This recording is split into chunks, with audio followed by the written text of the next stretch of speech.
আসসালামু আলাইকুম প্রবাসী ভাইয়েরা, যে যেখান থেকে আমার এই ভিডিওটি দেখতেছেন আপনাদের প্রতি রইল অনেক অনেক শুভেচ্ছা এবং ভালোবাসা। তো আমি আছি তাসিন জয় সিঙ্গাপুর থেকে। তো আপনারা যারা নতুন সিঙ্গাপুরে আনস্কিলে আসতে চাইতেছেন, আজকের এই ভিডিওতে খুব আপনার গুরুত্বপূর্ণ কিছু কথা বলবো, কীভাবে একদম 5 থেকে 6 লক্ষ টাকার ভিতরে আনস্কিলে আসতে পারবেন। এই ভিডিওতে শেয়ার করব। আর একটা ভাইয়া সিঙ্গাপুরে আসছে 5 থেকে 6 লাখ টাকার ভিতরে, একজনা 4-5 জনের সাথে আমার কথা হয়েছে, যার জন্য আমি আপনাদের সাথে শেয়ার করতেছি যে আপনারা এইভাবে আসতে পারেন। তো আপনাদের যদি এই সিঙ্গাপুরে আত্মীয় থাকে, রিলেটিভ থাকে, অথবা আপনার বাবা থাকে, অথবা আপনার মামা থাকে, অথবা আপনার ভাই থাকে, তারা কিন্তু আপনার চাইলে খুব অল্প টাকা দিয়ে সিঙ্গাপুরে আনতে পারবে।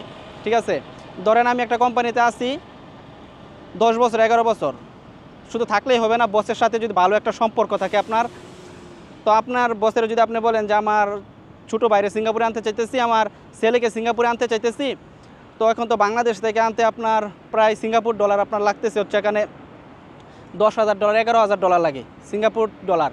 বাংলাদেশ টাকা হিসাব করলে আপনার 10 লক্ষ টাকা 11 লক্ষ টাকা 12 লক্ষ টাকা এমন লাগতেছে আনস্কেলে আনতে। তো এখন তুই যদি সরাসরি একটু আইপির জন্য অ্যাপ্লাই করো, যদি বসে সরাসরি আইপির জন্য অ্যাপ্লাই করে, সেই ক্ষেত্রে কিন্তু একদম অল্প টাকা দিয়ে সিঙ্গাপুরে আনা যায়। কেন আনা যায়? কারণ আপনার এজেন্সি কিন্তু প্রচুর টাকা খায়। সিঙ্গাপুর এজেন্সি, বাংলাদেশ এজেন্সি, আপনার যত হাত বদল হবে তত আপনার টাকার অ্যামাউন্টটা আপনার বাড়বে। তো যার জন্য আপনার প্রচণ্ড পরিমাণে টাকা লাগে। আর আপনার বসে যদি সরাসরি আইপির জন্য অ্যাপ্লাই করে, তখন আপনার যে তৃতীয় ব্যক্তিগুলো আছে, যে টাকা খাওয়ার যে তৃতীয় ব্যক্তি আছে, তারা কিন্তু টাকাটা খাইতে পারতেছে না, যার জন্য একদম অল্প টাকা দিয়ে সিঙ্গাপুরে আনা যায়।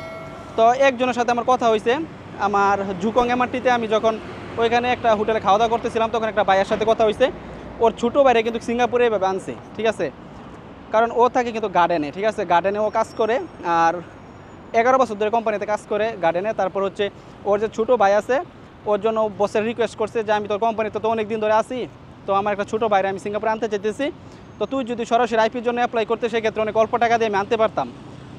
তো বসে অ্যাপ্লাই করার পরে আপনার একদম অল্প টাকা দিয়ে আসছে, আপনার বেশি টাকা লাগে নাই। আপনার তার 4.5 লাখ টাকা লাগছিল সিঙ্গাপুরে আসতে, 4.5 লক্ষ টাকার ভিতরে সিঙ্গাপুরে চলে আসি। দেখেন আপনার সিঙ্গাপুরে এখন আসতে কিন্তু 11 লক্ষ 12 লক্ষ টাকা লাগতেছে। তো আমার এই ভিডিওটা করার উদ্দেশ্য একটাই, যে আপনার যারা আপনাদের রিলেটিভ যারা সিঙ্গাপুরে থাকে, ওদের সাথে আপনার কথা বলে দেখতে পারেন। যদি বসের সাথে ভালো সম্পর্ক থাকে, যে বসের বলে, তো বসে যদি সরাসরি আইপির জন্য অ্যাপ্লাই করে, সেক্ষেত্রে আপনার এমন টাকা লাগতেছে না, খুব অল্প সময় সিঙ্গাপুরে আসতে পারবেন। সিঙ্গাপুরের কিন্তু আপনার আইপি হতে সর্বোচ্চ 3 থেকে 7 দিনের ভিতরে আইপি কিন্তু হয়ে যায়, কিছু ক্ষেত্রে হয়তো বা 10-15 দিন লাগতে পারে। তো আইপি হওয়ার পরে বাংলাদেশে আপনি ম্যান পাওয়ার করবেন, ফিঙ্গার দিবেন, টিকিট কাটবেন, আর কিছু প্রসেসিং আছে, এগুলো কমপ্লিট হওয়ার পরে কিন্তু আপনি সিঙ্গাপুরে সরাসরি চলে আসতে পারবেন।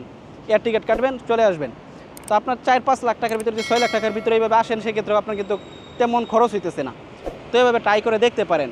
আর যদি তারপরও যদি আপনারা কিছু না বুঝেন, সেক্ষেত্রে ভিডিও ডেসক্রিপশনে আমার ফেসবুক পেজের লিঙ্ক আছে, আমার ফেসবুক পেজটা ফলো দিয়া মেসেঞ্জারে আমার একটা ভয়েস পাঠিয়ে দেন। ঠিক আছে, আমি অবশ্যই আপনাদেরকে আরও ভালো করে ডিটেলসে বোঝানোর চেষ্টা করব। যদি ভিডিওতে আপনারা না বুঝেন, আমার যতটুকু সম্ভব হয়েছে আমি বোঝানোর চেষ্টা করছি।